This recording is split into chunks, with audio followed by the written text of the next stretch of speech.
So there's this popular saying that what a man can do, a woman can do better. That saying has been around for ages. I grew up on it. And in primary school, we used to have debates on whether it is true or it is false. I'm not sure if it's still a popular saying, but I still hear a lot of arguments about, oh, women are this, men are that, women are better than men are better than women, and this and that. I still hear a lot of arguments going on about that. And so today I thought to come and share my thoughts about that. What a man can do, a woman can do better.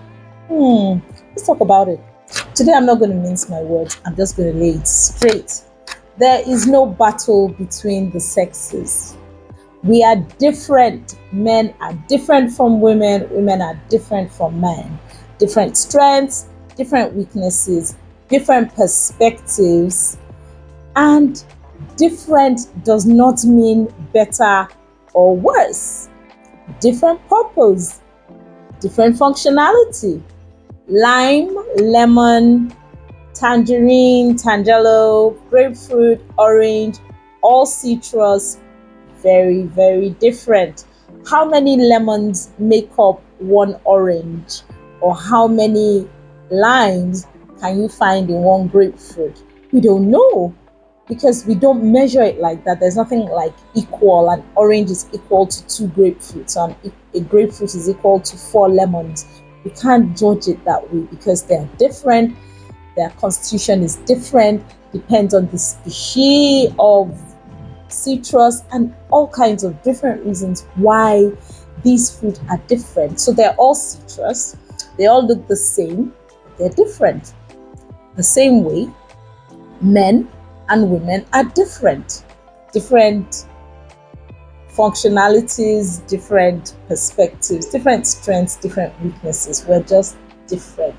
And that's the way it is. But here's the thing. Women have been the underdog for so long.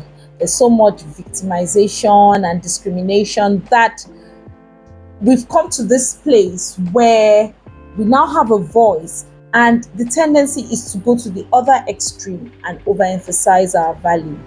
But everything in life thrives on balance, right? So the first thing we need to understand as women who have value, and in trying to portray that value, is to understand that there's no battle between the sexes. We're just different, right? And we have different functionalities. And therefore, we're going to display ourselves in different ways. And the funny thing, embedded in those different functionalities is also our individual peculiarities as human beings. And so women are intrinsically different from men. There are things that men can do that women will never be able to do, and there are things that women can do that a man will never be able to do. For example, men are stronger than women. And before you tell me that, there are some women who are stronger than some men and can beat up men and blah, blah, blah, those are the outliers. On an average, the average man is stronger than the average woman. But a man will never be able to have a baby. He doesn't have a womb. He doesn't know what it's like.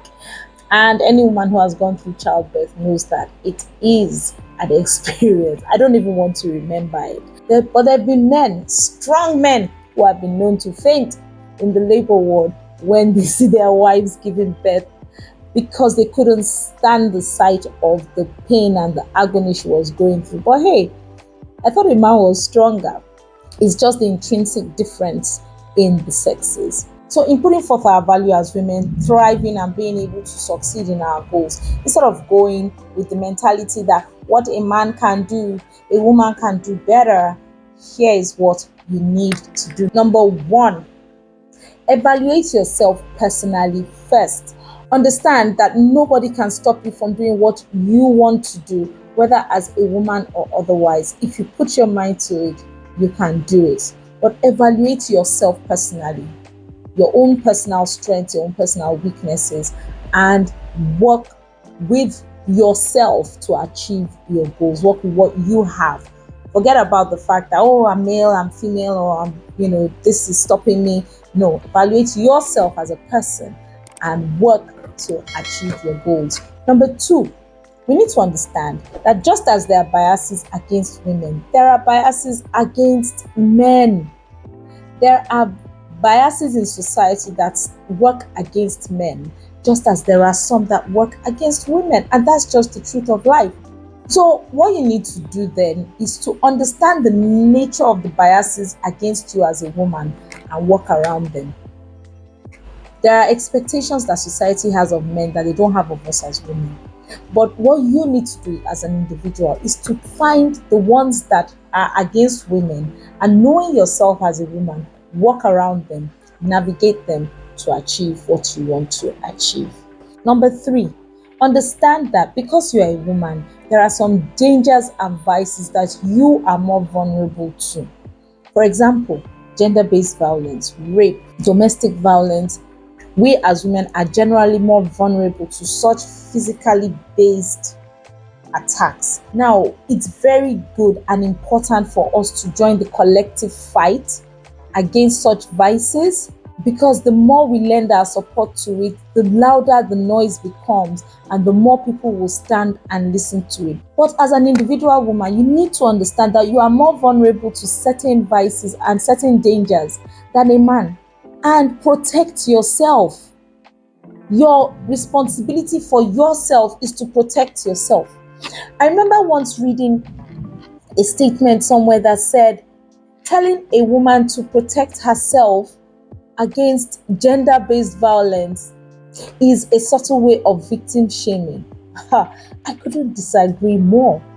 Here's what you need to understand. There will always be evil people who are seeking to take advantage of your vulnerability everywhere. If you don't lock your doors, somebody's going to come in while you're not looking, while you're asleep, and do whatever they want to do. Either rob you or attack you. If you leave your bag somewhere unprotected, open, with your valuables in it, somebody's going to take those valuables. So there are evil people everywhere who are looking for vulnerabilities and breaches in security to be able to take advantage of you as a human being, personally and collectively. So don't just say, oh, it's a subtle way of victim shaming. Protect yourself. Don't become a statistic. If anything were to happen to you personally, yes, we will carry banners and shout justice for Pamela, justice for Sarah, justice for whatever your name is. But guess what? The deed has been done. You will be a statistic. You will be a poster. We don't want you becoming a poster. Protect yourself. The night is known, for example, to be more dangerous for women. Don't go out at night as much as possible. Don't go to sketchy places at night. Be careful what you drink when you're out, because your build, your body structure, your hormonal structure and all that makes you more vulnerable to violent crimes. Be careful what you drink. Be careful what you eat when you're out. Don't go out alone with a group of men. Don't stay in a place that is male dominated at night or when it is going to be difficult to cry for help. Don't go into lonely spaces and things like that. This is wisdom, not victim shaming. Protect yourself and don't become a statistic. Now, if you won't remember anything I said today, remember this. Nobody or nothing can stop somebody who has a mission. Not the fact that you are a woman, not the fact that you are a girl. Nothing can stop you if you set your mind to achieve your goals. Forget about generalized statements. Forget about societal biases and all that, and focus on what you need to do. Protect yourself. Understand the nature of discrimination against you. Navigate it and achieve your goals. And of course, don't forget to watch my next video.